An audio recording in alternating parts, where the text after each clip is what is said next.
Hello, everybody, and welcome to episode number 77 of the Whitey and Will Sports Show. Today is Monday, June 12th, otherwise known as 2 days since Effingham High School finished up its run to the Class 3A baseball state tournament. And to commemorate that accomplishment, something that hasn't been done since the 1940s, we've got Curran McNeely, the head coach of the Effingham baseball team, joining us. Curran, thanks so much for taking a little time out of your Monday evening to talk with us. Yeah, absolutely. Thank you for having me on. Um, Curran, I know it's been probably been a long weekend. A lot of just any coach I've ever talked to who has had to do the state tournament thing. It's I mean, the games themselves there's a little extra stress involved with it just because of the magnitude of it, but then everything behind the scenes too, like it's just kind of it's those 2 or 3 days that you're in Joliet. In your case, it's probably just kind of a drain, just making sure that all the background stuff is taken care of, all the kids are doing what they're doing, and plus the ball games themselves. Yeah, really, not just the days since Tuesday of last week. Just trying to make sure that we have everything in line as far as itineraries go, and making sure that we were able to get a charter bus and hotel rooms and what day we're leaving, what time we're leaving, if we're going to stop on the way there. So, honestly, the 2 days that we were up there was kind of a relief for me. Really getting to baseball in a sense. You don't have to worry about all the extra stuff. But yeah, like you said, there's still a lot of things that you have to take care of once you are there. Making sure the kids are in the right spot at the right time, making sure they're fed, making sure you're uh, in answering media questions, and so it was a lot. It went by fast, but it really was a great experience. Let me ask you something. Your team definitely had peaks and valleys this season, and I'm going to guess that it was probably not until late in the year that you were even thinking this is, you know, I mean, I know you know what kind of talent you have, but as far as, putting it all together, when did you realize that maybe you were turning a corner and that you had a group that could still go on a run come postseason time? Yeah, I mean, we put that stretch there kind of late, middle to late of the season where we won about, I think it was maybe 7 or 8 in a row there. And then we drop a couple. Really in the postseason, I felt like our confidence shot through the roof after we ended up beating Triad. Mm-hmm. To me, that's when I really thought that we had a chance to do something special. Just because we played them earlier in the year and I knew what kind of ball club they were. And I just felt if we were able to get past them that we would have a pretty good chance of making a deep run. And of course, I'm kind of burying the lead. I'm not doing a real good job of setting this all up because I didn't even mention, that you make state, fourth place team in the state. I know you would have liked to gone up to Joliet and got a win, but obviously you're going to run into some really good teams and some really good pitching, and your guys really battled. Especially the third place game. That was a 2-1 game in 9 innings. It's pretty much everything you can ask for from your starting pitcher, in that case McDevitt. But yeah, you mentioned Triad, and that was let's see, that was in the sectional, that was in the sectional semifinal, and so then Yeah. you go on and win that sectional championship over Mount Vernon. You win your super sectional in Decatur. You hit the ball really well too. It wasn't just that. I mean, you got some really good pitching from your two starters that kind of carried you through the postseason. But you guys started putting together some big crooked numbers there down the postseason trail as well. Yeah. In the numbers that we were putting up, for me, I felt like made everything that much easier for our pitchers. Mhm. That less stressful. When you have that 8-run lead or 9-run lead, it does. It makes it that much easier to pitch. But man, our guys have down that stretch of whatever it was, 3 weeks, 2.5 weeks. They were focused from the get-go. And I think the big key was getting that confidence, getting on a roll, and just continuing to do what we had done all season. It just, everything just kind of clicked at the right time. Mhm. Mike, why don't you go ahead? Yeah, couple things. Current important question, having been with teams at the state before, was Kyle Berg always in charge of bed checks, or who got that job? Uh, Really, we didn't put any one person in charge. There was one night where I think it was kind of all of us going through. We did two bed checks on the first. I shouldn't say two bed checks. We did a work at first, and then a lights out about an hour later. Um, and then the next night we were just down to one, since we were up pretty early on that second day. But Coach Burgoyce took care of some of it. Coach King, shout out to him, who's unfortunately he won't be on our staff next year. He's been back to Vegas. Um, but he did a lot of things for us behind the scenes, as far as getting our itineraries typed up, making sure the kids knew exactly where they were supposed to be. He took care of the laundry for us, so we all kind of pitched in and did what we could. But yeah, it was a full team effort for sure. Yeah, and it's amazing things like that you don't think of. I know when Justin went when I was AD, my Mhm. wife and I early that second morning, we're across the road in East Peoria to laundromat. We're the only ones there doing laundry, and it's just those types of things that people don't realize. You can't have the head coach do that. You've got too much on your plate. So your other people, on your staff, whoever, that's important to pull those things together. Now, did you guys have a facility to practice at? Go take VP and such? Yeah, we did. There was actually two facilities, and it all depended on if you were the home or the away team that day. So Okay. out past right field, we actually went to Joliet Central, um, and they had a full indoor field house. If I had to guess, it was probably at least 70 yards in length.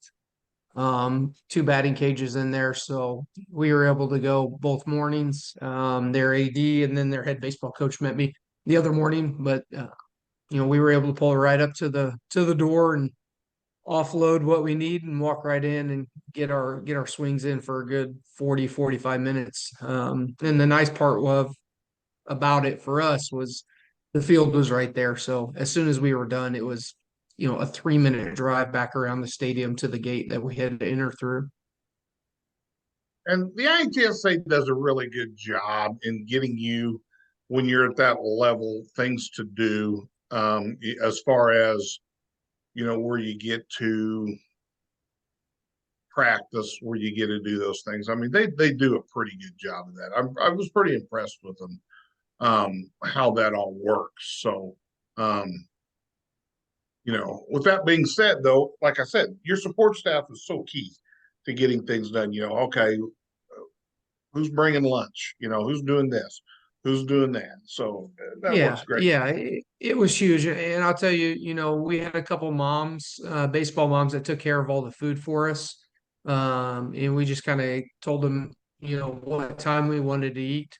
And they took care of all that. And of course, Mr. Woltman was able to, have the card and pay for it all. So it was pretty easy. And I will say, honestly, as far as the itinerary go, it was nice having four guys on staff that played college baseball, or played a college sport. Coach King played college football. So, we kind of all knew what to expect on those road trips. We were kind of able to lay it all out on the whiteboard beforehand. And, uh, you know, I think we were in the office at 9 a.m. on Tuesday. And I think we walked out about, let's say it was about 12:30, 1 o'clock. And we had everything for the most part set in stone, from Thursday through Saturday. So that was nice to get that out of the way. And then, something that helped us out too is we were able to get all the scouting report down um, pretty in depth. Well, who do you Other rely teams on that for scouting reports? we On other coaches? Yeah, a lot of other coaches will scour the internet. We'll dig through Twitter and we'll dig through prep baseball reports. We'll send out emails. We'll just use the media as much as we can, and then other coaches as well. You made the comment that you felt like you've had the tournament and your opponent scouted pretty well. Like you felt like what you saw on the field was pretty much what you expected. But I guess that just goes to show that you get to the Final Four, especially in 3A, 4A, these big schools with a big talent pool, like and Effingham's on the very small side of 3A too, something that needs to be pointed out. When they've got that kind of depth, like you can know exactly what to expect, and it just you can they can still just be very good. They can still beat you. Yeah, I mean, you can scour over reports for hours and hours, and if I go back and look at all of our charts and our scouting reports, I'll tell you, I still feel like we had a pretty good report on both teams that we played. I Mm-hmm. really do. But like you said, you still have to go out and execute. Um, and I thought we put ourselves in some tough situations, especially in that first game. Right. Um, we gave them way too many free runners, free passes, and I think at the end of the day, that's what ended up costing us. Yeah, I think Caden was, he's pretty clearly trying to work the outside part of the plate a lot in that first game, and it just wasn't quite there, and it's just one of Yeah, those things. It happens to everybody, but you understand that against a certain caliber of hitters, you're not going to be able to leave the ball out over the plate. But that means you got to make some pretty quality pitches on away from them, and it just wasn't there that day. And when he did come across, they typically didn't miss. yeah, no, you're exactly right. Caden, like you just hinted on, he's a kid that likes to live on the outer third of the plate, especially to righties, and he just I've heard people say, well, the zone was tight, whether this, whether that, it doesn't matter. We just didn't get the calls that we wanted to get. And then he kind of struggled with his off speed and locating his off speed. And, that hurt him as well. You fall 2-0, 2-1, 3-1 hitter. Now you're kind of trying to get back in the count with the fastball, and you leave it up a little bit because you don't want to miss, you don't want to give another free pass, and those guys don't miss those types of pitches. We call them middle pitch, and right over the heart of the plate, and those guys barrel it up pretty easy. Yeah. And he felt to me like even when they weren't necessarily squaring him up, and you could tell me if I'm wrong, because I'm up away from the field a little bit, but that field seemed like it played really big too. It seemed like even the balls that weren't hit real hard, they were finding the turf out in the outfield because there was just so much space for it to fall in. Yeah, and we talked about that after the first night, how big the park played, and we still positioned our guys what we would call straight up in our Mm-hmm. straight up defense. Just for the simple fact that you pull them in, and at that point in time where the game was at, the last thing you want to do is, yes, it is playing big, but you don't want to give up a shot over your head and end up scoring 3 or 4. Mm-hmm. But it's tough. It's tough to, figure out how the ballpark's going to play, especially when you don't get the opportunity to get on it and get to hit some balls, get to see how the ball flies until it's game time. Yeah. Curran, do you think at all with Caden? I've seen baseball, I've seen basketball. When a team gets to that level, it just a kid's off just a hair because of the atmosphere. I use the term under the big lights, but it's just all the atmosphere, all that's tied to it. Oh my God, we're playing for a state semifinal. The nerves are a little amped up. He's a little hyper. And a pitcher can't be off just a hair. You know what I mean? Yeah, I mean, he could have been possibly, but I will say going back, yeah, it's a state title, man. If it wasn't for him, I don't know if we win a Oh, sectional or a regional, you know what I Yeah. mean? he was. I thought So that's the thing that surprised me. yeah, He pitched yeah, so well in the regional championship, the sectional yeah, championship, and I thought, he, hey, they've got a fighting yeah, chance. And I'm listening yeah, to it, and the early struggles. I'm thinking, oh man, he's just. It just yeah. sounded like It he was was a just little amped. yeah, and he could have been.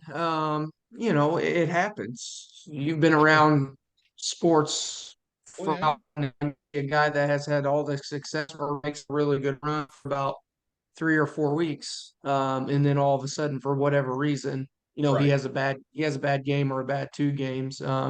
It was just unfortunate. I felt like everything that we did through the postseason up until the state tournament, Sure. um, we didn't do at the state tournament. Right. We didn't felt like Exactly. we struggled. Exactly. Yeah, we struggled in our at bats. We didn't get bunts down like we should have. We made a couple errors that really cost us a few runs. Um, we pitched it not the best outside of Josh. We threw it okay. But up until that point, we had played really well. So, Oh, you right. call it whatever it may be, did we uh, did we let did we let the scenario get a little bit bigger than we needed it to be? Did we make it bigger than it should have been? I mean, we could have, we're talking about in our lineup anywhere from a 15-year-old to an 18-year-old kid, Exactly. who doesn't get that experience all the time. Just being somebody that's played college sports, you get into those scenarios and those situations a little more often, and you grow accustomed to them. That's not foreign to you. Well, and like you said, you'd performed so well your first five postseason games, Hmm. and then Hmm. you kind of just weren't, were uncharacteristic. And you know, it's a shame, but I'll tell you what, you got to the biggest stage, and tremendous run to get there. I mean, that's the thing. I mean, you know, 3A's different road than 1A. 3A's a different road than 2A.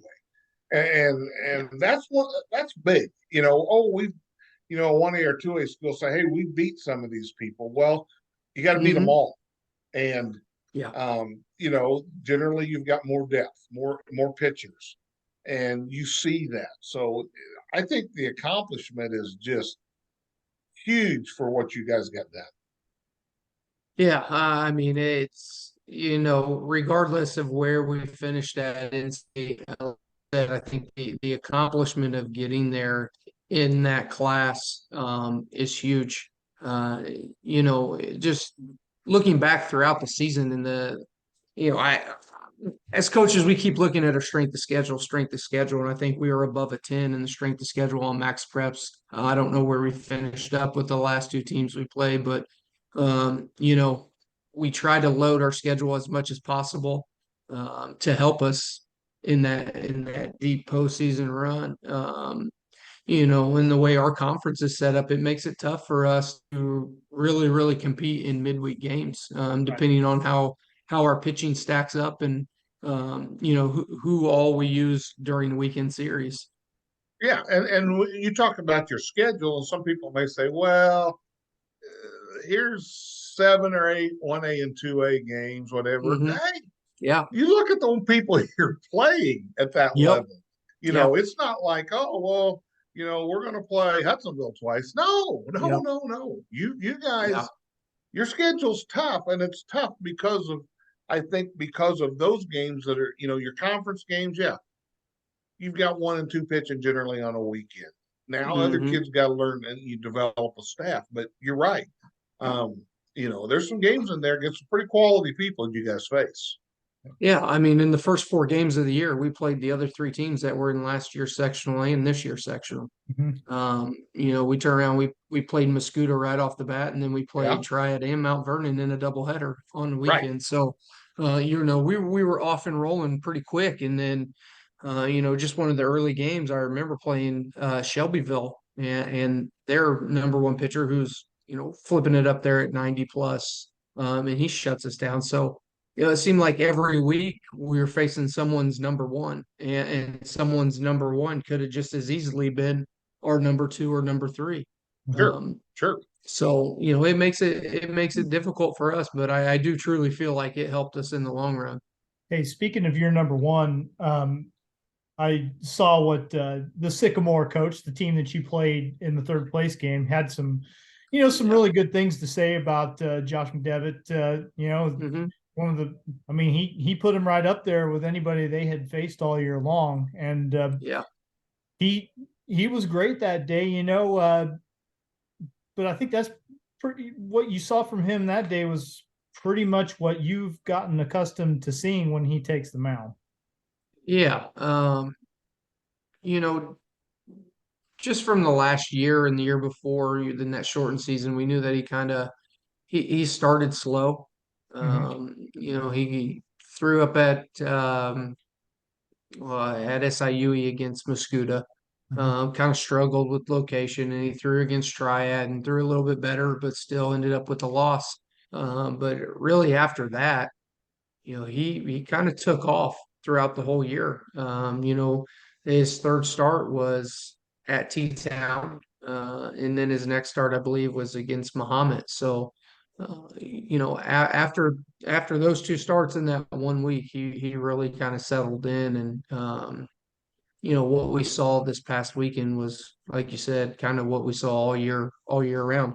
Yeah, it's not. Well, I mean, I'd heard unofficially from that Triad game early, maybe Mhm. until the super sectional, he hadn't given up an earned run. Um, Possibly. I'd have to go back and look. I know he's only given up. Um, Shoot, I want to say maybe six or seven. Um, Earned all season. It was not very much. I could let me if you bear with me for a moment, I can tell you. Oh, this is Um, like Dustin White. Anytime I ask him a question, Kurt, he has to yeah, get on the internet. yeah, I have it right here. Let me pull up the stats. I want to say he ended up with um, I think a .65 ERA, if I Wow. remember right. I will tell you though. I'm looking it up too.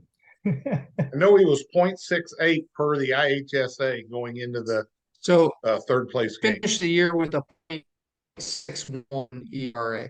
0.61. Okay. 0.61. So seven earned runs. Yeah. I mean, what he's doing, here's the thing is like you'll occasionally, first of all, you don't see a ton of high school kids with his velocity, but then what he's doing is that he can actually, for the most part, place it, but he can also he's really good about how he uses his off speed stuff too, right? He Like, pitches. He yeah, doesn't throw. Yeah, He pitches. yeah, He's a yeah. pitcher. He's not a And guy who can granted, throw it. He's not a guy who can throw it 90 and just hope he throws strikes and doesn't kill anybody. He has the art of pitching he's developed. yeah, yeah, he's done a really good job, and that's just how hard he's worked. After his sophomore year, he was 89 to I want to say 91 range, somewhere around there, but he really struggled to find the zone. We were kind of unsure, and he didn't really have a secondary pitch. He was just kind of relying on that fastball. So him and I had a couple conversations about, if this is going to continue to grow and the velocity it's going to continue to take off. Mechanically, you need to be sound. Here's what I think you should be at percentage wise as far as strike percentage goes, and that's a goals that we have as a pitching staff every year and game to game. And he got better his junior year, and then this year, like you guys said, he's fantastic. I know. Might be frozen up. Okay, there we Oh, go. he's back. He's unmuted. Nope, you're good. Uh, I want to get a little more big picture here. This is your fourth year on the job, fourth season anyway, and Yeah. so this group of seniors that's leaving you, this is the first group that's been there with you from day one, and And I know just from watching you in your press conferences and talking to us on the radio after the games, that kind of was getting to you a little bit, I mean, thinking about that, right? Like it has to mean a lot to take that group to have that group take you, however you want to look at it, take you this deep and do something that Effingham hasn't done in modern terms ever, but in a very long time at the very least. Mhm. Yeah, I think anytime you're around a group like that for that period of time, um, we've gone, not just outside of baseball, but in as well. Just all the hours, all the time that we've spent in the weight room, off season in the cages, and it's just for them to buy into what you wanted them to buy into and kind of take it and run with it. It was just a sense of pride, and I was just happy to see that they were able to get that opportunity to play in that state series. And a lot of hard work going on their own time too, from my understanding. I mean, I've heard you talk Hmm. about taking your son in to get some cuts, and Quest will be in there, swinging on his own time. Uh, there's some pretty good individual work ethics in there as well. Yeah, and that's something that the kids, they've done a great job, not just Quest, but a lot of the kids, especially in the off season, a lot of them are headed over, St. Louis area, Collinsville over there, and they've got some other facilities that they're able to get into. But yeah, there were a lot of times, like I told you, I'm taking my own son into a cage, into the junior high cage on a Saturday or Sunday afternoon, and Quest is in there, or there's a couple of the younger kids in there getting some swings in. Or we go out to the cages out at the junior or at the high school, and there's guys out on the field getting some fly ball work in or some ground ball work in, and uh, you know, really you're kind of limited to what you can do in practice time. By the time you Sure. get out of school, and you get a 2 hour, 2.5 hour practice in, you're talking 6 o'clock, and you're wanting the kids to get home. They need to not only eat, but they have homework and everything else that they need to take care of. And some of them are working. So uh, there's just a lot of times there's not the quality of reps or the quantity of reps that you want them to get in. So they have to take matters into their own hands if they really want to take off as a player. Yeah, it's kind of hard at any level in varsity baseball anymore, whether it's a small school team or getting into 3 and 4A. You can't expect to be a contributor and to out earn your time on the field by just showing up to practice on the first day and not have put any of your own time into it. It doesn't work that way. I don't know if it ever worked that way, but it certainly doesn't work that way now. There's just too many opportunities, too many kids that kind of specialize on a sport too. Mhm. You just can't get by on your athleticism anymore. There's got to be hard work involved too. Yeah, yeah, for sure. Too many times have I seen, and Mike, you've probably have too, a kid with just ridiculous athleticism and just kind of go to the wayside Yeah. when it's all said and done. They become a very average player because Yeah, they get to a point where the others catch up to them physically and they can't keep doing what they did at that level. And it's a shame. And then you see kids like Josh McDevitt who were pretty good, but then went on through, yeah. did what it took to continue to get better and will. And it's, I think it's going to be interesting here with him coming up here in the next week and a half. Um, I've heard don't be surprised if he doesn't get a phone call before like around 9 to 12 in that window. And, you know, that's an incredible accomplishment. Yeah, yeah. Him and we were talking about that yesterday a little bit at the banquet. And I kind of made that comment. I said, "Hey, we're gonna see your name pop up here in a few weeks. I hope you know that." And him, I don't think it's really set in for him. I don't. He's a very humble kid. If you've ever spoken to him, Mhm. um, but He gets I that from just, his mother. He gets that from yeah, his mother, by the way. yeah. But I'm with you. I can't see his name not popping up. I think that his stuff is too good, as far as where he's at velocity wise, and he does have the movement, arm side and working back away with his off speed, and he's able to throw his changeup for a strike. But I don't think he's reached his peak and his full potential yet, to tell you the truth. No, I agree with you 100% there. Yeah, I think he's a kid that is still going to get stronger, still going to fill out.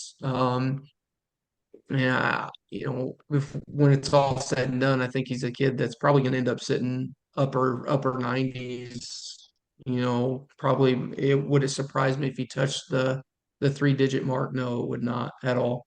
And, and again, it's a case where I think he was probably long range. And I know a lot of times late in the draft, late in the rounds, it seems like they don't touch as many high school kids. Then they're getting the Hmm. college kids that have no leverage. But I think this season has moved him from the fringes, you know, into the edges. Now, and I've been told the Walters kid is very, very high, is where he's anticipated to. Yeah, I was told don't be surprised if he's not gone by the third round. yeah, that's kind of what I would expect too. Not very often do you get two kids like that in the same conference. Yeah. Um, and for those two to go against each other and have the opportunity to, possibly get their names called here, like you said, in a few weeks. Um, and if you've ever talked to, and I don't know if you've ever had the chance to talk to Blake, but he's very much like Josh, very humble, very appreciative of everything. You can sit and you Well, can talk to him I dealt with just both like of their he's one of your own fathers in players. school. Yeah, Oh and I yeah, dealt with yeah, Doug in yeah, school. I had Doug in school, and I had Larry in school, and it's just amazing. There's two kids that could have been teammates very easily. yeah, That'd been a yeah, nice very step. easily. You could You ain't you could kidding. Hey, was that when you guys played Muhammad? Was it were there what was it kind of a zoo? Was there a lot of I know there was a lot of No, attention to that. I wouldn't say it was a zoo. There were a lot of- Nick was up there at Muhammad, um, and handling everything that they do. But I believe there was every MLB team was being represented that day. Somebody was there for all of them, and they had some other things going on. They were doing a cookout for a fundraiser for another school Mhm. down the road, and they were recognizing some of their travel ball teams and stuff. So it was a neat atmosphere. A lot of, probably not as many people as there had been at the City Series game, but there was still a considerable amount. And, for me, it was just fun to watch, really. I don't, I don't even know if I did a whole lot of coaching in that first game, to tell you the truth. You're kind of just a fan at that point in time. Yeah. I know you must have I know you must have had your fair share of scouts showing up to games this year because both two of the three nights that I was at the City Series, I'd walk up there with a backpack on my back, and somebody would ask me, "Oh, who are you with? Who are you here to see?" And I was like, Oh "Oh, yeah. sorry, just a boring radio guy, nothing interesting." So I coach at Yeah, Neoga. Did you after go ahead, Curran. what's that? go So, ahead? really, really after the Muhammad game, there were probably anywhere from, oh shoot, I would say 8 to 12 to 15 scouts at basically every game he was throwing at the rest of the year. Yeah, that's how it works sometimes. If the throng shows up to see, I mean, I know the Walters kid was probably getting more attention at the beginning of the year, but sometimes they show up to see, they show up to see that, and they're like, oh yeah, this other guy is here too, and then they get Yeah. a look at him, and pretty soon, a few extra people might be on him too. Don't know if it worked that way or not, but certainly possible. Yeah, yeah, it's like you said, it's just a neat thing for our program. Clearly they're there or they were on their way there to see Josh. But for our other guys to get the opportunity to, display their skills and what they can do, you know, we have a handful of guys that can play some baseball. Mhm. I Yeah, don't necessarily know if they're draft guys, but that they can get their name out to, and if maybe they have a good couple of years in college, you never know what could happen. sure. So you mentioned the program, and I want to go big picture, and then I don't want to keep you for too much longer. You've been generous enough with your time the way it is, but it's a program that you've been a part of as a player. You played for Chris Fleener, who was there for a long time, and surely Mhm. popped in your head at some point this weekend. I would think you had some pretty good teams when you were in high school. That won some ball games, but never obviously made it to this stage. But where do you feel? Where do you feel like the program's at? As you finish up that fourth year, you got to be pretty satisfied with the shape things are in right now. Yeah, clearly we're satisfied with the direction that we're headed. Ultimately, for me, when you take a new job, uh, you try to set the big picture goal. And I think, this weekend was kind of big picture for me. Being able to get a team to the state title or the state tournament. Um, but, there's still a lot of little things and a lot of little goals that need to be accomplished to, uh, you know, f- really get this program to take off. I still feel like our numbers are down. Not just in our program, but even at the lower level, at the junior high level and underneath. And just trying to find ways to build um, underneath our varsity program. You Sure. know, Still wanting to see 20 plus guys at the JV level, and we're not close to that. Um, we only had 16 on varsity all year. We added a couple sophomores late to make it 18, but we're only sitting around 30 kids in our program. But I would love to see that junior high program take off and get back to where it was to having um, you know 35, 40 kids in that program. Hmm. Having that A and B schedule, keeping as many kids as possible, and seeing what happens to them, letting them develop and seeing what they can do once they do get to high school. Yeah, because they don't you never know. When kids are 13, 14 years old, you don't know what they're going to turn into, but they got to get those reps in. They can't give up on it, and I feel like you do see that it's not just Effingham. I think it's everywhere. People Yeah, decide very early anymore what they're going to do and what they're not going to do, and sometimes before they have fully developed as the athlete that they're going to be, and they never yeah, realize that full potential. yeah. No, you're absolutely right, and I'm gonna say this, and my own kid is a part of it as well. But I don't think the travel ball situation has helped us a whole lot, to tell you the truth. You don't get that group of kids that are playing with each other all the time. Mm-hmm. You don't get to keep a group of kids together. I think our heaters program does a pretty good job of it as far as trying to keep kids clumped together as much as possible. But there's a lot of times where you get two or three guys that are going to be focal points in your program down the road, and they are, and they kind of break off and go separate directions, and then all of a sudden you get them as freshmen and you're trying to, you know, blend personalities together more or less and trying to create that team atmosphere. But, uh, yeah, it is what it is. You're not getting too many kids out for Park District baseball, or the quality of kids out for Park District baseball that should be playing. Um, but I'm a big believer in just trying not to lose a kid, Sure. especially through the early stages of the game, anywhere, from the time they start playing really until the time they make it through junior high. Mhm. I just think if we can keep everybody in there, and then once they get to us, like you said, you never know what a kid could do. You never know how the kid's gonna grow, how he's gonna develop once he does make it to high school. Yep. Mike, what else you got before we let Kern go?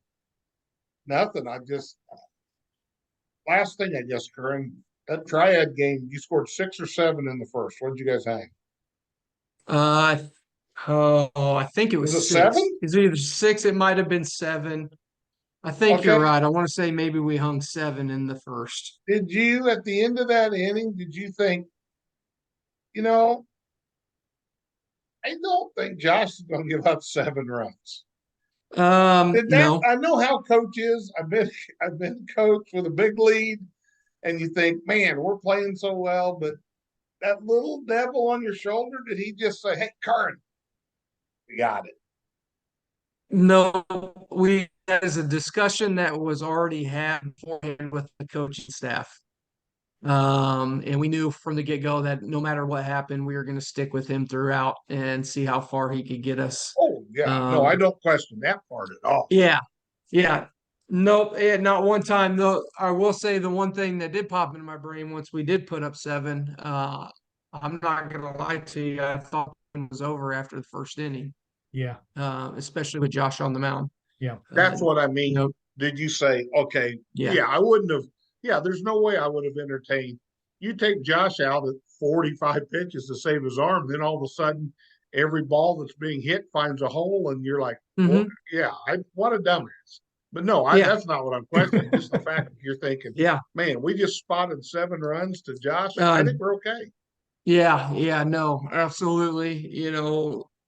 And then really turn around and we got another. I'm looking at the box score right here. We turn around, put another one up in the next inning. So it was 8-0. Yeah, And really it was 9-0 at one point in time. And they right. finally put up a couple runs in the fifth. But yeah, I think you would be I think you'd be lying. Anyone would if you saw that hung and you didn't think, okay, well, if we don't end up winning this game with the guy that we have on the mound, then it was not our night whatsoever.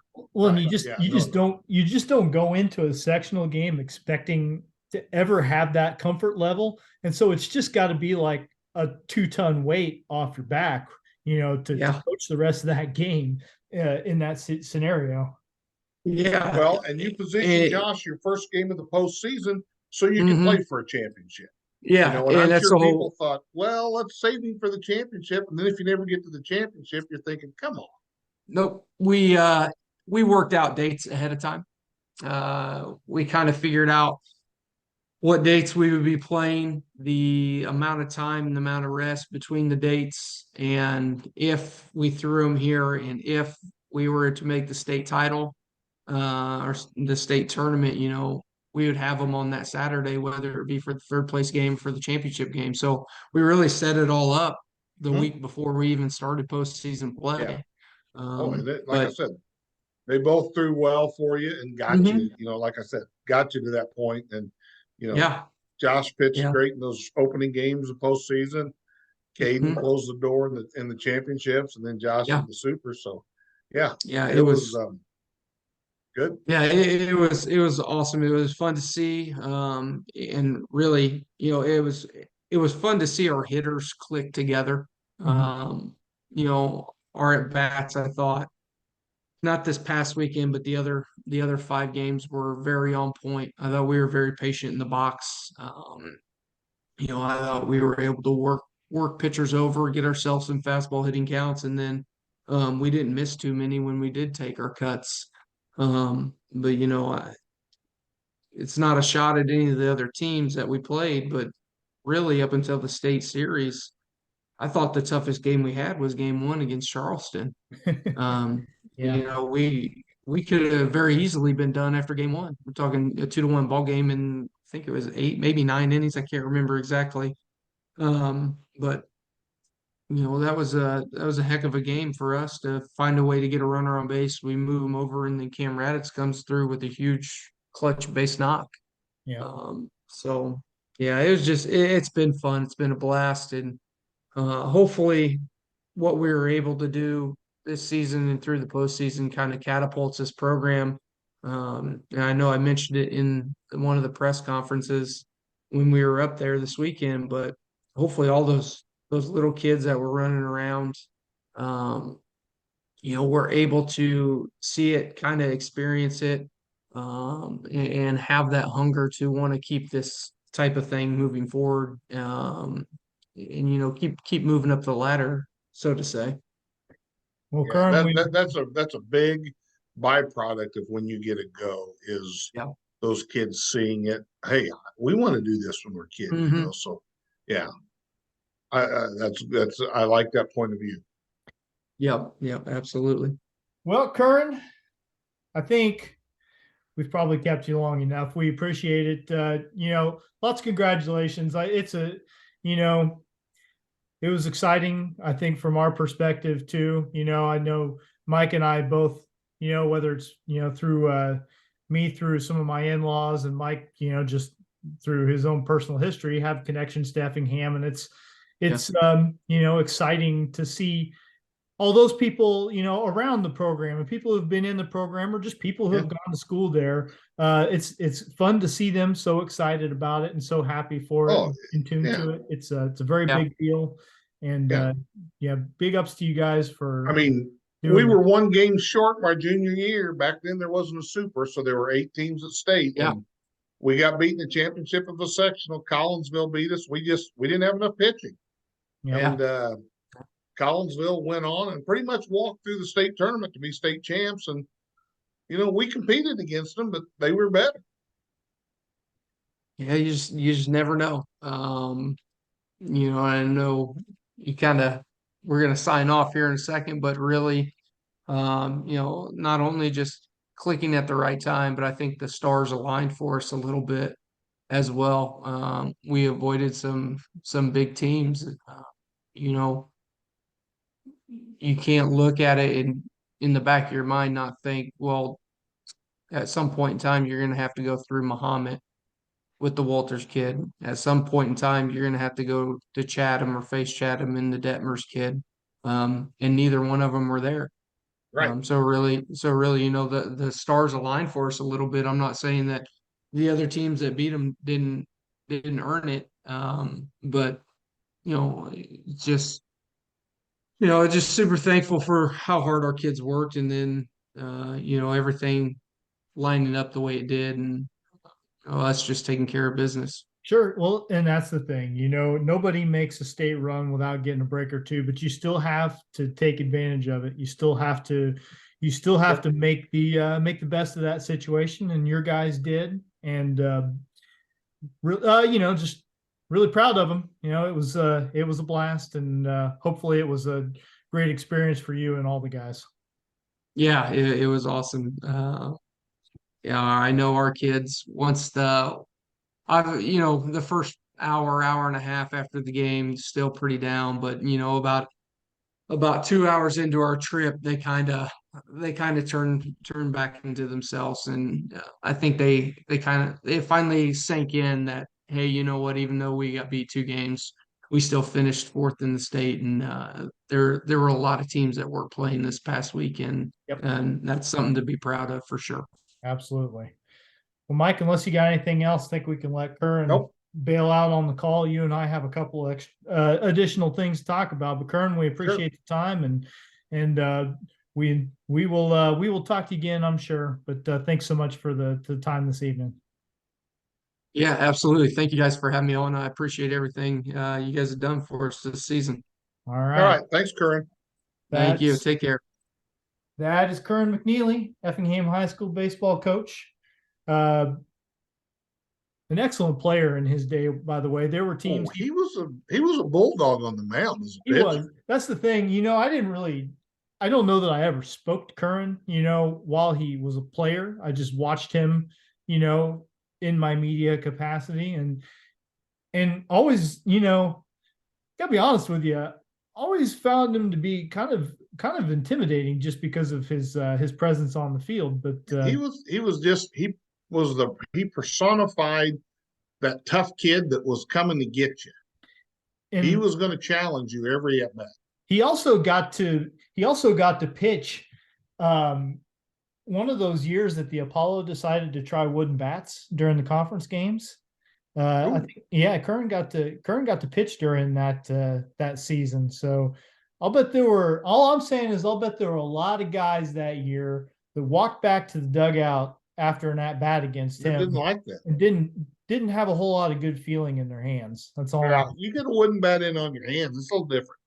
Yep. But you know, I mentioned, like I got both my brothers-in-law played for Effingham, and I got a chance to talk to Zach a little bit about it, and you could tell that he was just tickled to hear about an Effingham team making this deeper run because it's, I just with 3A being what it is and the challenging path that it always provides, whether it's basketball, whether it's baseball, softball, whatever the sport, like it's making this run in 3A is just a little different. And so you don't necessarily, as a fan or an observer from the outside, anticipate it happening. So then when it does happen, like this year, it's just there's just that added level of excitement to it, I think. Well, it's like basketball. It's the same with basketball. I mean, well, they're a 3A school. Well, they are. They're a small 3A school. Mm-hmm, mm-hmm.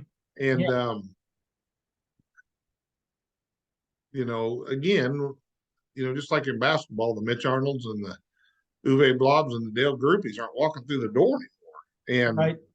Well, and and that's the same with baseball. I went back and looked because I was not aware of them going to state in 41 or 42 when it was. 42, yeah.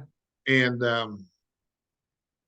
I think there was one regional one in the 60s, and then maybe our regional in 80 was only the third regional in school history, if I saw right.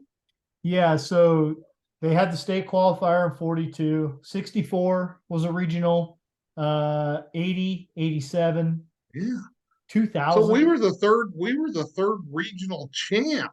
Yeah. And we were the first regional champ from 68 to Yeah, it's just over 10 years. and they did win quite a few regionals during Chris Fleener's tenure. He was there for 20 years and they won, looks like maybe 9 of them. Actually made the supers in Chris's last year. Yeah, that's when Zach Lee was one of their pitchers. And then I forget when they went to the super, it's just one of those things again. They were kind of out of pitching and struggled a little bit, but using your best pitcher, because I remember when we were at the sectional and we played Belleville West. We played Belleville Altoff, I think. At Belleville West was the host. It was one way or the other there. And we'd heard about this stud pitcher they had who threw really, really hard. And they didn't start him against us. They started somebody else because the scouts were all there.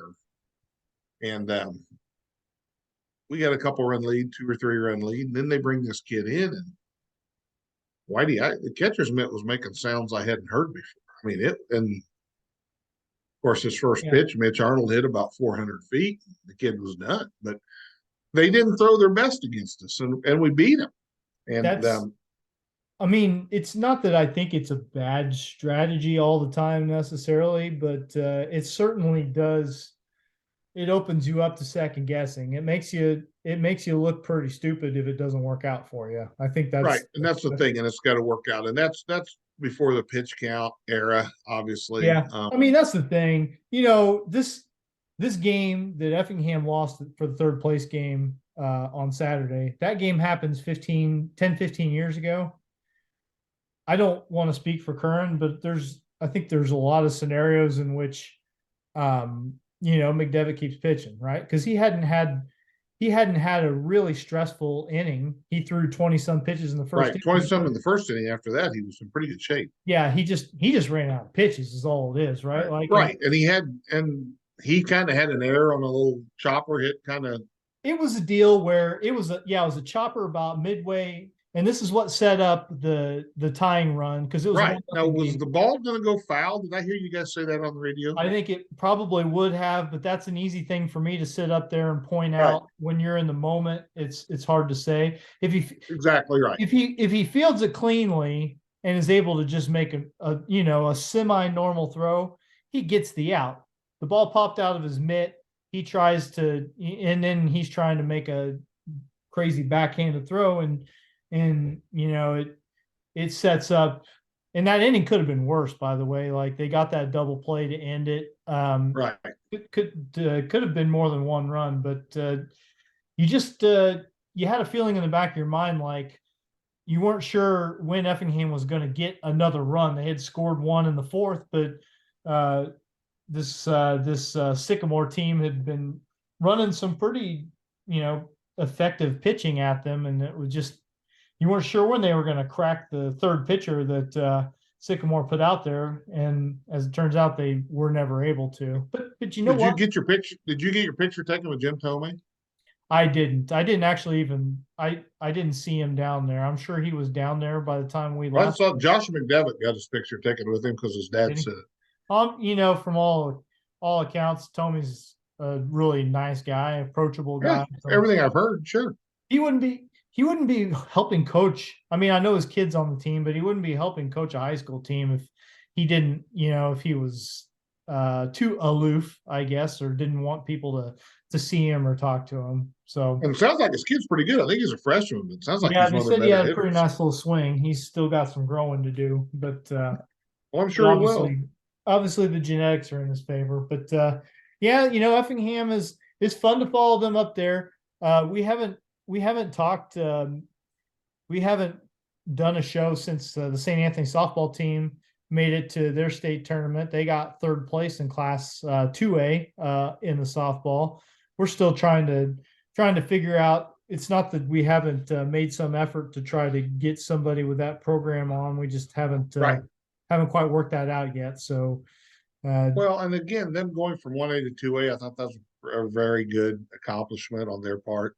Mm-hmm. Yeah, absolutely. And they played well. Listen to them. The team they got beat by in the semis. I mean, two girls combined for 41 homers. That's pretty good punch.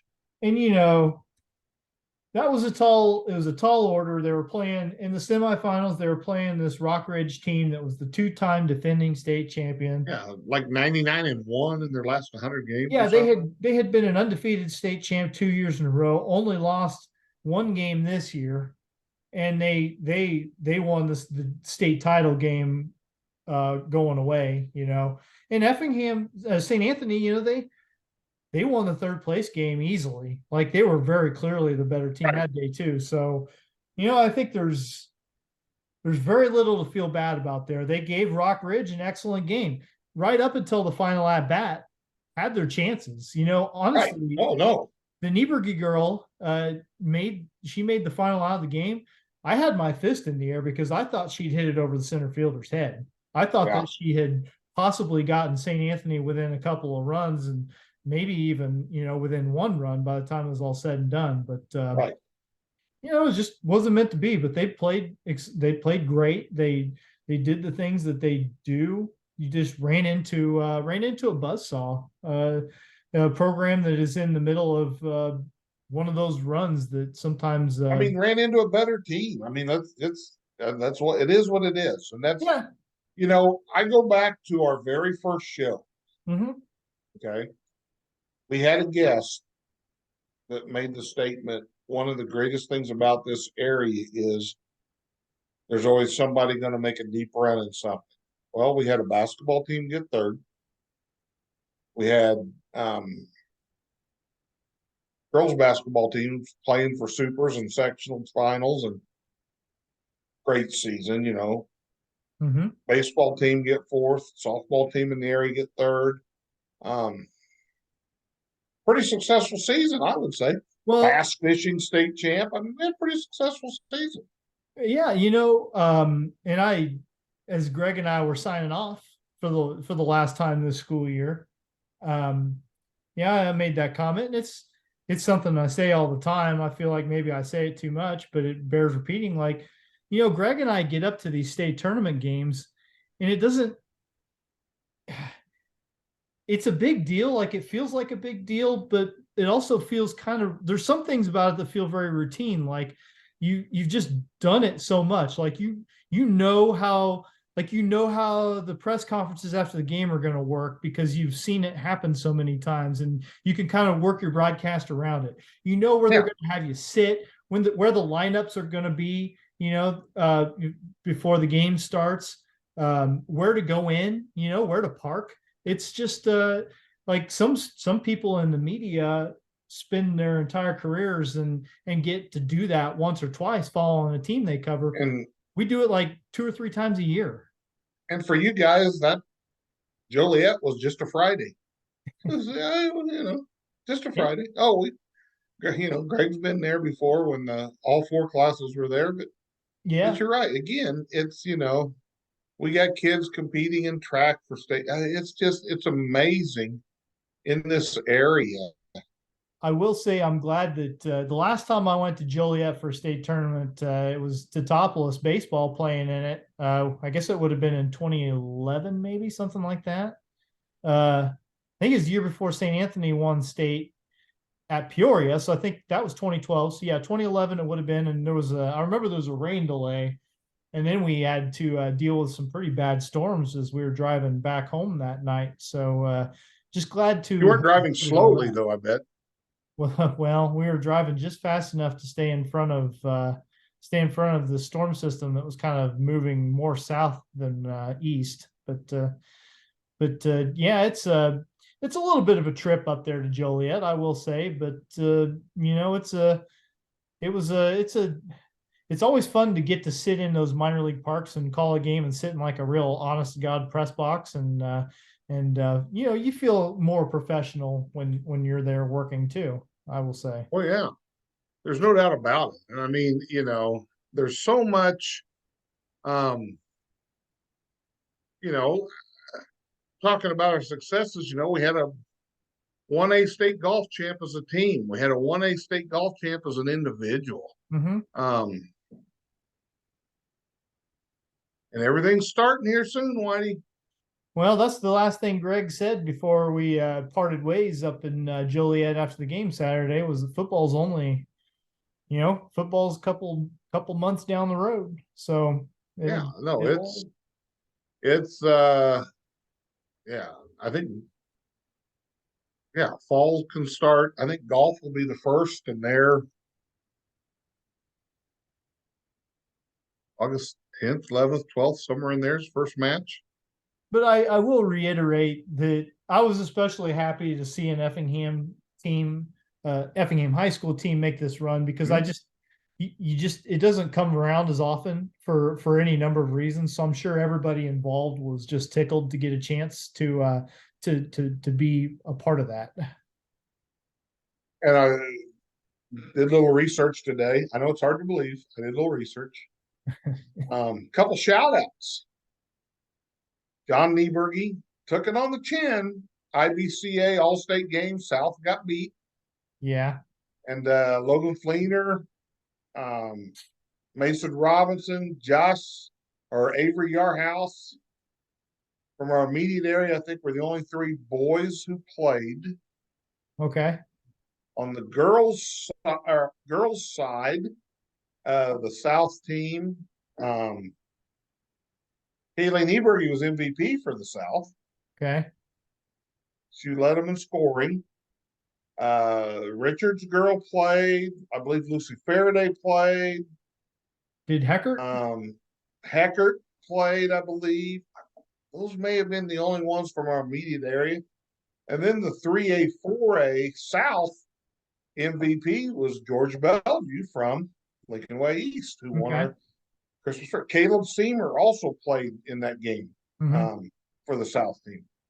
So good representation there. That game, sometimes some of the kids aren't as sharp because they're not, They haven't played in a if while. they're a baseball kid or they're not thinking they're going to the next level in basketball, they haven't been putting a lot of time in the gym. I've seen some kids struggle shooting the ball in that game, but yeah. I saw quite a show one time by Mike Tisdale and Lucas O'Rear and against Carlton Fay, all three Division I big inside players with a smattering of Jason Rundy, Wade Custer, Chris Bonoff. There's some area kids in that game. Hey, so that's fun to watch. Speaking of basketball, if we could take that diversion for just a moment, I wanted to give a shout out to Craig Carr. Taking that Altamont job. I think that's the way I termed it. I think when I heard the news it was not what I was expecting, but I think it's an interesting and potentially a pretty good choice for them. Craig's a really nice guy, and he's going to certainly have a super talented player to work with. I know that Grace Nelson's not quite back to playing yet, but from my understanding, she is at least. I know that Altamont had some summer ball that they played recently. I got an inside. Cumberland played them, so I talked to Sammy James for a minute, and she said that Grace warmed up and was hitting every shot she took, and so she's getting there. Close. She's close. Yeah. No, and that's the thing. I mean, Jeff Schaefer's basketball palooza is coming up at Effingham, where I think from age 3 to high school, they have games going on. That's a feat. You want to see basketball, you go there. Yeah, I remember girls basketball. I still remember watching the CHBC group, who was really, really good, and Tyra Buss, who was really, really good. They weren't going to exchange Christmas cards after the game. Let's just say that. Yeah, I mean, CHBC girls kind of were just, we're going to hammer you, and we're going to beat on you. And Tyra said, catch me if you can, and it was a battle. That I remember when I was at the Daily News, it must have been the first time that when I was working at the Daily News that they had that big basketball deal at the high school or all over town, actually. And Jeff brought the schedule in, and it took me it took me hours to type that thing up for publication, right? Because it was so many games. Like I could hardly wrap my mind around how many basketball games were going to be happening in town over the course of 3 or 4 days. And that's the thing. It's just, and it's always the weekend of the Sacred Heart picnic, and but you get all these kids coming, and it's good. It brings stuff to Effingham, brings business to Effingham. Sure, people come here and spend money. Heck yes, and Whitey, we're probably 5 weeks away from Christmas in July, our initial Christmas tournament meeting we have, and it's just like here we go. But it's you got so much going on. I mean, we had skeet kids going to state, and we've got there's 2 bass fishing. There's a group of kids are going to the nationals in South Carolina, and we had a state champ and IHSA, and we've got golf kids playing well in tournaments. So we got baseball kids. I see pictures on Facebook of this travel team that won a tournament. They all got cowboy hats, and these all got big rings for winning a tournament. And there's a lot of success from a 30-mile circle, or let's just say my house. You put my house and you go a 30-mile circle, there's talent. Yeah, there's some talent. It's a lot of fun It's a lot of fun to pay attention to it and to get to talk to people like Curran and everybody else that cooperates with us. And it's been another good school year. It's been another good school year for high school sports, and there's really no reason not to believe that it just doesn't continue because it's been doing that for my entire life, basically. Yeah, and we'll be hit and miss through the summer. I mean, we'll have Yeah. shows with guests and stuff, but we're not going to be obviously every week because I'm not going to sit out at Gene A. Nickham Park and cover Corey League for us. No, and Those days are over. speaking of being at the park, it's like 4 or 5 nights a week for me right now. So I remember, Whitey. it's this is a rare Monday night for me that I am not coaching a travel team. We play on Mondays and Wednesdays. We just happen to not have one tonight. So when Morgan played Park District softball at the low level, whatever that is, ABC, whatever. Well, yeah, they'd need her to stick around for the B game and then the A game. So we'd be out there for a triple header. And when there's no breeze and it's 88 degrees, I've heard those C games can sometimes feel like they last 3 or 4 hours, especially when then you got 2 more after that. Yeah. Yeah, I'm telling you what. Well, kids have for a long night. Those girls got to learn to pitch somewhere, and they, it can. I'm seeing it sometimes, and she played with at that level on her team.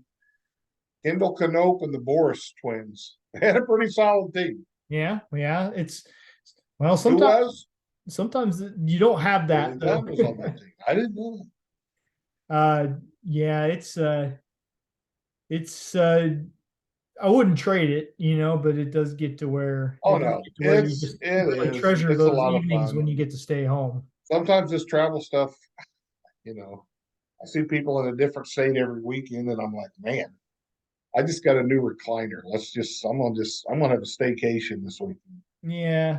Oh, did you get you? I know you didn't watch PGA yesterday, but oh my God, Whitey, incredible! Canada's the Canadian Open, which is on the PGA Tour. First time a Canadian won in like 60 years. And it was on the 4th playoff hole. He made like a 70-foot putt. It was incredible.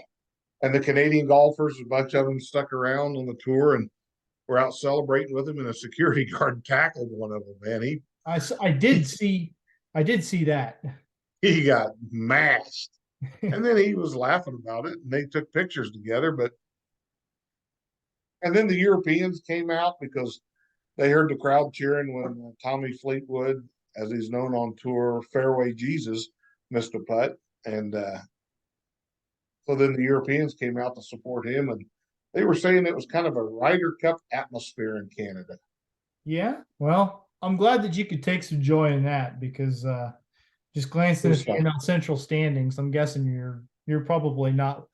Hey, Cardinals are leading 3-2. They were behind 2-0 when we started this podcast, and I'm not flying. I got a Cardinal Cup tonight, Whitey, but I'm not pounding my chest very much right now. Yeah, they are winning now, but they are in last place. But that's we're not good. We find ways to lose. We had a walk, a stolen base, a ground ball, and an errant throw to lose that game against Cincinnati. Cincinnati's a fun team now, though. They are. They're bringing up some of the kids, and giving you something to hope for, at least. We're bringing Tyler O'Neill up so he can go on the disabled list by July 20th again. Well, at least they got Jordan Walker back up. That was. I mean, I know that his outfield play is pretty atrocious, but. Well, you didn't give him enough time last year to play the outfield. You waited so damn long to switch him to an outfielder. Yeah. Come on. I don't know. Give him an opportunity to learn. I think he can be a good enough stick with consistent at-bats to, counter. Since May, like 23rd or 4th, the Cardinals starting rotation has the second best ERA in baseball. Yeah, what's the bullpen look like, though? Well, you can't score. Yeah. It's kind of weird because I wouldn't have thought their lineup would have that problem, but there's I don't know. especially now that Arenado seems like he's kind of he has woken up, and I mean, you got the Hey, your number 5 hitter's flirting with the Mendoza line. well, I wouldn't know anything about it because the team I watch, just bludgeons people to death on a pretty regular basis. So, Whatever. yeah, they're winning again right now, in case you're curious. Did Let's, you know let's, that we the need to Mets? have a show. We need to center a show just around the infield fly rule. Did you know the Mets have had up until very recently never lost a series when they had 3-run leads in all 3 of the games? They had never lost that kind of a series until recently. But Wasn't the Phillies that beat it, was no, it was the Braves. It was the Braves. it? Including, yeah, All right. nobody cares about that besides me. Somewhere Glenn Hubbard's ghost is lurking. Glenn, I don't know. Glenn Hubbard, he might even still be in the organization somewhere for all I know. I didn't want to bring up his demise if he's undemised. I don't think he's demised. All right. Hopefully Chad Green will get to pitch at some point. Yeah, I hope so. Ben Uh, Heck's having a decent Double-A year for the Cubs. yeah, he is. I don't know, the Cubs. Some of the arms, some of the guys that were throwing well for them at the beginning of the year are either hurt or There's going to be some Fucking- openings, so so. you stay healthy, you got a shot. Yeah, that'd be kind of fun. That'd be we've had a pretty decent pipeline from the Effingham area to the majors for whatever reason. So Well, and Mr. Lee got beat in the Super Regional. LSU kind of spanked him around pretty good in the Super Regional. They're a pretty good ball club. yeah, you'll have that. Eastern had softball and baseball make Yes. conferences for the first time in 16 years. So Hey, we made the tournament. That's the good news. The bad news, you're going to Nashville to play Vanderbilt. yeah, that didn't go so well, but you know what? They didn't score a run. Yeah. Oh well, I don't. Hey, you Is what got it is. there. I give you credit. You got there. Yep. So that's fun. Um, I don't know. Got anything else, or should we wrap it up? No, we can wrap it up. All right. Yeah. So, thanks again to Curran McNeely. Thanks to everyone, throughout the school year who's it's been a little time. I have a surprising number of people come up to me at games and mention that they watch and listen. And my line is always the same, so you're the one. But I had a girl test driving a recent high school graduate test driving a car. She goes, "Oh, you're the guy from the podcast." I was like, "Really?" You take those little victories when you can get them. We're not. Oh yeah, I we're not pretty good. We're not setting the world on fire, but we're having fun. And if a few people appreciate it, then I guess we're a niche. We're a niche. Yeah. All right. Well, I'm gonna watch the end of that Braves game and call the night. I'm going to listen to the end of the Cardinals game since I can't watch it. Yeah, that Bally situation might finally maybe some of that stuff will work its way to a logical conclusion in the next couple of years. It seems like the regional networks are all like something's Maybe gonna Bally happen. can get bought out by the LIV PGA merger, and then they can have enough money to broadcast to everybody. Yeah, I don't know. I'm not sure I like the sound of that necessarily, but No, I don't either. But as long as the games became more readily available, well, at least that would be a positive. Right now, it's a mess in some markets. Unless you want to pay an arm and a leg, or set up a private VPN network and job the system to think you're in Canada somewhere or something like that to be able to fool MLB TV. Not that I would ever dream of doing a thing like that, but I know a person who has an address in Kinmundi back in the day, so they could get the Cardinals.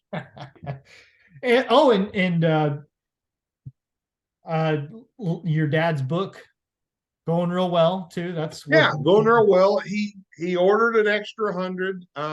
So we're supposed to be working tonight on getting a little social media Facebook ad that you will share on social media once we get it. I know. Yeah. So yeah, he and I had coming out here hopefully tonight. That's the Morgan Wilson job, and she's a little more creative than I am, so she's supposed to design it. He and I had had a nice Two chat. out with Jeff walk is Owens. about to get the Cardinals in trouble again.